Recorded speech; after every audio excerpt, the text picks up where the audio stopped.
Hello किसान भाइयों, आज की इस वीडियो में हम लोग बात करेंगे गन्ने की फसल के अंदर जिंक सल्फेट के उपयोग के बारे में। यानी कि जिंक का उपयोग जो है आपको गन्ने में कब करना चाहिए, कितनी मात्रा में करना चाहिए और इसके कमी के लक्षण आपको जो है फसलों के अंदर कौन से दिखाई पड़ेंगे।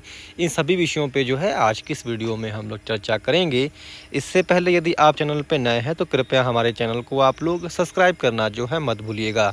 किसान भाइयों, गन्ने की फसल में जिंक का एक बहुत ही जो है अपना एक अलग रोल होता है। इसके यदि आपके गन्ने में कमी हो जाती है, तो यदि आप इसकी कमी रखते हैं गन्ने में, तो इससे आपके गन्ने में एक तो लगातार पीलापन जो है बना रहेगा, साथ साथ पत्तियां आपकी जो है सिकुड़ती रहेंगी, पत्तियां छोटी रह जाएंगी। इंटरनोड की जो लंबाई होती है यानी पोरियों की जो लंबाई होती है वो काफ़ी छोटी छोटी रह जाती है, जिससे आपके गन्ने की जो ग्रोथ होती है वो एकदम से जो है इससे प्रभावित होती है। आपका जो उत्पादन है वो इससे काफ़ी कम हो जाता है यदि आप जिंक का अगर आपके खेत में जिंक की कमी हो जाती है। अब ये बात करते हैं कि इसकी जो है पहचान कैसे होगी अगर आपके खेत में जिंक की कमी है। तो सबसे बड़ा इसका जो लक्षण ये होता है, इसका जो पत्तियों पे जो है आपका इसके लक्षण देखने को मिल जाएंगे। जैसे ही आपकी गन्ने में जिंक की कमी होगी तो आपकी जो गन्ने की पत्तियां होती हैं उनकी जो खाली शिराएं होती हैं वही खाली हरी रहती हैं, बाकी जो बीच का जितना पोर्शन होता है पत्ती का वो पूरा जो है किसान भाइयों पीला पड़ जाता है। यानी कि जो पौधे के जो पत्तियां होती हैं उसकी जो नसें होती हैं, यानी कि जो आपकी शिराएं होती हैं, जो नसें होती हैं खाली वही हरी रहती हैं, बाकी जो अंदर का पूरा जो इसका मटेरियल होता है वो पूरा जो है पत्ती का वो पीला पड़ जाता है।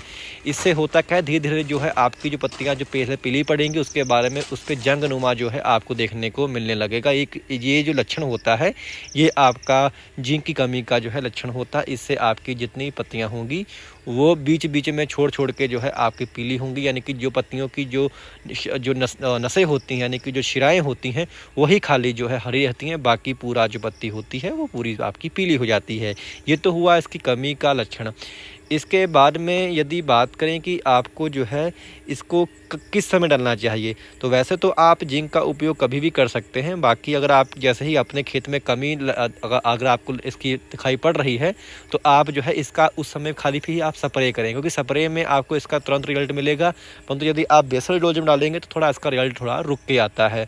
तो कोशिश करें कि आप जब अपने खेतों में दूसरी या तीसरी या फिर चौथी यूरिया डाल रहे हो तो उस समय जो है आप अपने खेतों में दूसरी या तीसरी यूरिया में जो है आप इसको मिलाकर अपने खेत में डाल दें। जो 33% वाली जिंक आती है उसी का आप उपयोग करें, और उसमें जो है सल्फ़र भी साथ में होता है, यानी कि 33% उसमें जिंक होती है, बाकी उसमें जो है सल्फ़र होता है।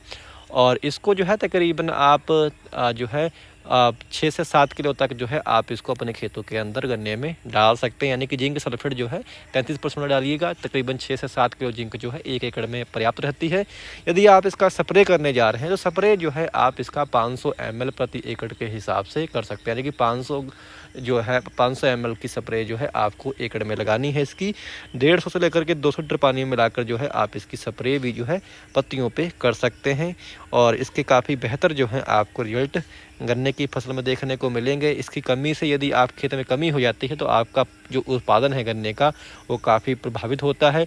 जो जिंक होता है ये एक क्लोरोफिल का अभिन्न अंग होता है, यानी कि ये क्लोरोफिल का जो है एक उत्प्रेरक के तौर पे कार्य करता है। जैसे ही आप इसको अपने खेत में डालेंगे तो आपके जो गन्ना होगा उसकी पत्तियों में क्लोरोफिल कंटेंट बढ़ेगा। जैसे ही क्लोरोफिल कंटेंट बढ़ेगा तो इससे आपका जो पौधा होगा वो अधिक मात्रा में जो है फोटोसिंथेसिस करेगा, यानी कि प्रकाश संश्लेषण करेगा, जिससे आपका जो पौधा है वो अधिक मात्रा में भोजन बनाने में सक्षम हो जाएगा। जब पौधे को अच्छा भोजन मिलेगा तो उसकी जो मोटाई है, लंबाई है, सभी आपको जो है बढ़ती हुई नज़र आएगी। तो आपको अपने खेतों में जिंक का उपयोग जो है बहुत ही किसान भाइयों करना चाहिए। यानी कि आपको जो है इसकी कमी होने से पहले ही आपको अपने खेतों में जो है जिंक को लगा देना चाहिए। जब आप दूसरी तीसरी यूरिया डालें तो उसमें आप जो है जिंक को भी जो है मिलाकर अपने खेत में डाल दें।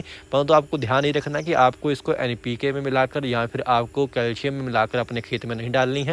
कोशिश करें कि आप इसको खाली यूरिया में ही जो है मिलाकर उपयोग जो है करें। तो उम्मीद है जानकारी आपके काम आए। जानकारी आपको अच्छी लगी हो तो कृपया हमारे चैनल को आप लोग सब्सक्राइब करना मत भूलिएगा। धन्यवाद।